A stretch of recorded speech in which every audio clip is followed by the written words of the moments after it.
One of the premier deep state institutions in the United States right this moment is reaching out to your state legislators and your local officials to completely restructure our public education system. You won't want to miss this.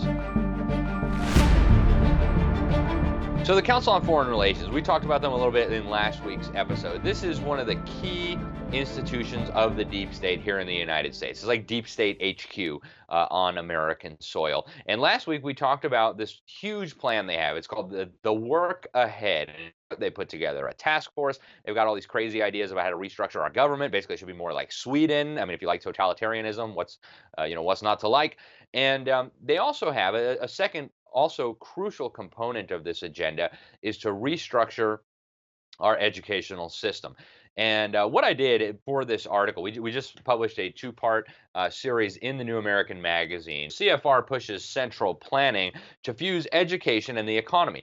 And what they're talking about is a total restructuring of our education system, removing all vestiges of traditional education, which was once the hallmark of education here in America, up through the kind of mid 1800s when Americans were the most highly educated people on the planet, and completely removing what's left of that and replacing it with really the communist workforce training model, where basically education is not to create well-rounded, good citizens capable of governing themselves and governing their homes and raising good children and producing for society. Rather, they're just supposed to be kind of little worker drones who fulfill their assigned tasks. And that's what, when you read this CFR program, and actually I interviewed two of the CFR Task Force members on this, Ted Alden and Chike Aguh, two of the leaders on this program, you realize that's what they're trying to do here. And so I also interviewed some experts on this question, some of the critics of this program.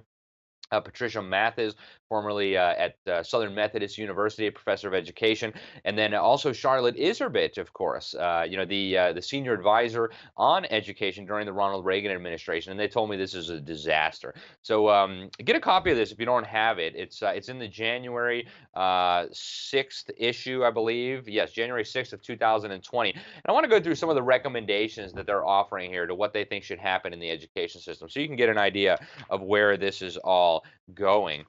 They tell us, first of all, that we should ensure that college and university are within the reach of all Americans. So the government basically needs to force taxpayers to fund so-called college education for all Americans. And if you think the insanity that's going on college campuses today is a good idea, then hey, maybe that's a good idea, right? Extort all Americans so that everybody can get 4 extra years of brainwashing, women's studies, gender studies, ethnic studies, social justice studies, and on and on. They say also, quote, we need to link education more closely to employment outcomes. A change in thinking is needed from seeing education and work as distinct and separate activities to considering them as closely linked. They say we need to provide expanded counseling for students to set them on successful education to work paths. Of course, the government will be the one deciding what is the best path for your child. So, historically in America, we've always had this idea that we can do whatever we want, right? If I want to grow up and be, the CEO of a company, well, by golly, that's what I'm going to do. Not in this CFR model, right? In this CFR model, they're going to hire armies of counselors, and they're going to say, well, we don't think you're really the a right fit to be a lawyer or a doctor. We think you'd actually be a better fit as a plumber or a janitor. But it looks like all the plumber spots have already filled up, and so we looked into our magic crystal ball. We know that we're only going to need 57 plumbers for your community in the future. So we're going to put you on the garbage man track or whatever it is, right? That's what they're talking about here, where they're talking about creating these career pathways where they will decide for you where they think you would be most useful. Again, this is exactly the same kind of stuff that the Soviets did. It's exactly the same kind of stuff that the Chinese communists do.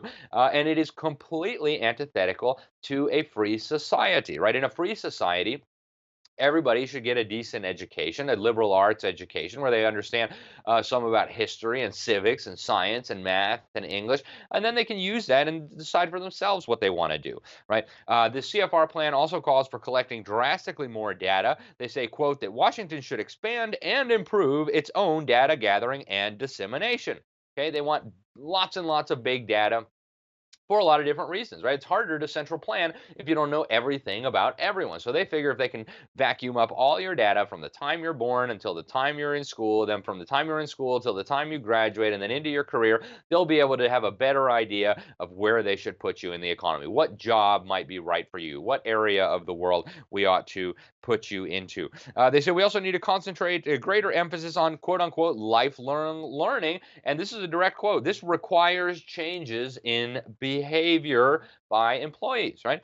So they realize that their plans are going to cause a lot of resistance. Older Americans who are used to freedom and living in a free society are not going to go along with this easily. So they need lifelong education, right? Stick them back in school and brainwash them to accept these changes that are being forced onto America. They say the state and local governments need to do a better job of central planning. They need to incorporate these ideas about what society and the economy are going to need into the education system. Again, this sounds just like the Soviet Union, right? This is a direct quote. Authorities must undertake detailed skills assessments of the population and the workforce needs of local employers. So our masters will find out, what do we think the economy needs in the future? Well, we think the economy is going to need 15 plumbers.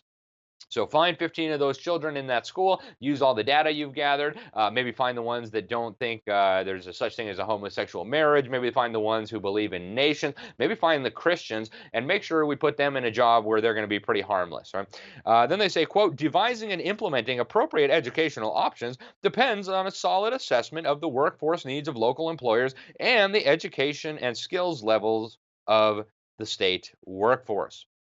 They say also we need close collaboration among state governments, educational institutions, and employers. Right? Do you see how this is going to work? It's all going to be one giant system, and you will be a cog in the machine, whether you like it or not. That's what they're talking about, right? And I read their report, so you wouldn't have to. I've got all the juicy quotes right in this article. You can come back and take a look.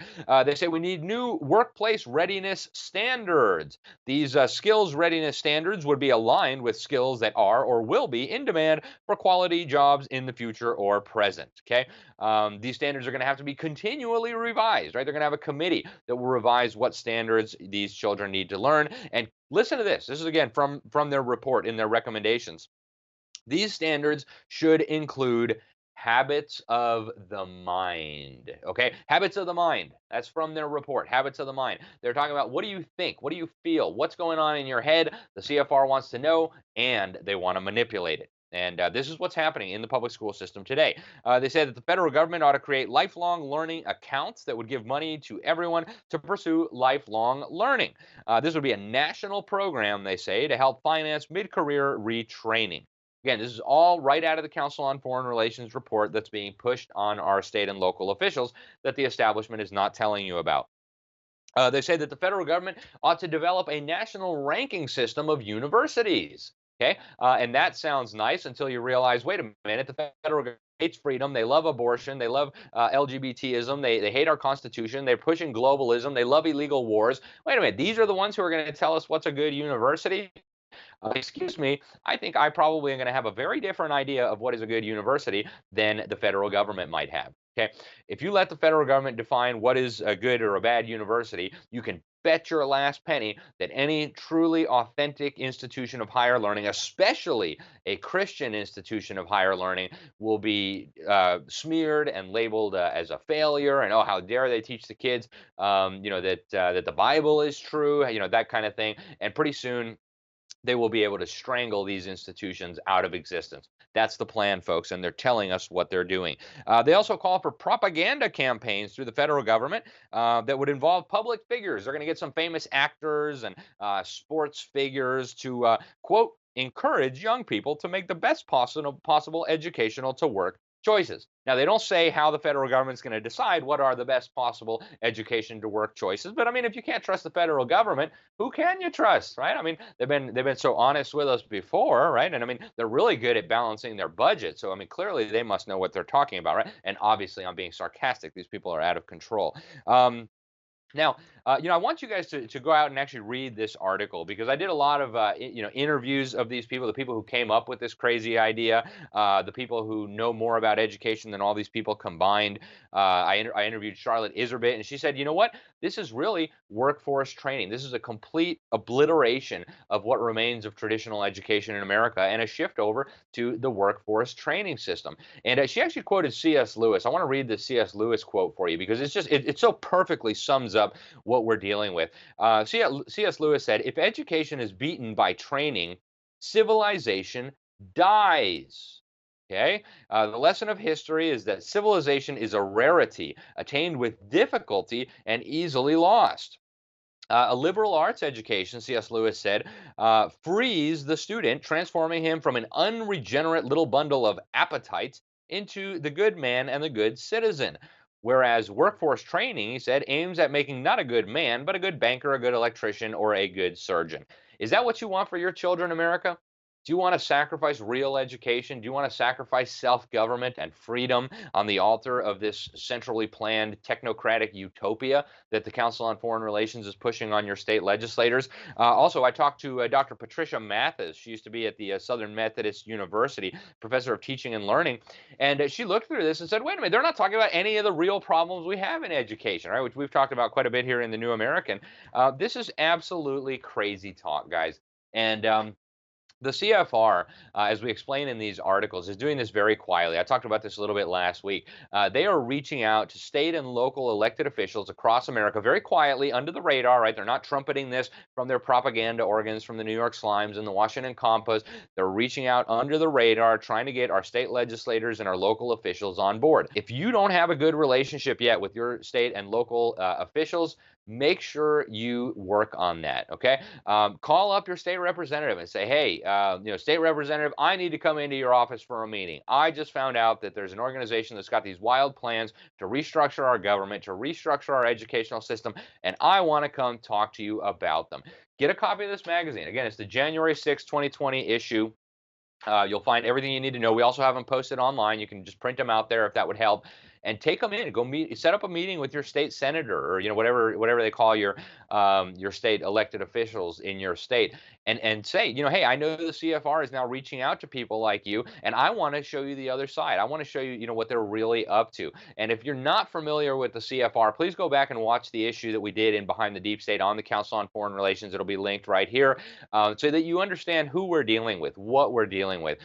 These people do not have your best interests at heart. They do not support our system of government. In fact, Admiral Chester Ward, who spent 16 years as a member and then defected, said they have this fanatical zeal where they want to submerge our sovereignty into an all-powerful world government. He said that the term they hate the most in the English language is America first. These people are not your friend. They do not want you to be free. They do not want your children and your grandchildren to be free. They want to create a global governing system with them in charge and you as a serf if you're lucky. So get involved, fight back, get this information to your state representative, to your state senator, to your county commissioner, to your city councilor, to your school board members, and tell them, no, this is America. Let them do that in Russia. Let them do that in China. Let them do that in socialist dictatorships. We do not want that here in our country. I'm Alex Newman. You've been watching Behind the Deep State. Thank you so much. Like, share, subscribe. Remember, YouTube, all the big tech social media companies are trying to bury us. It's up to you to get this information out. Thank you guys, and God bless you. Until next time.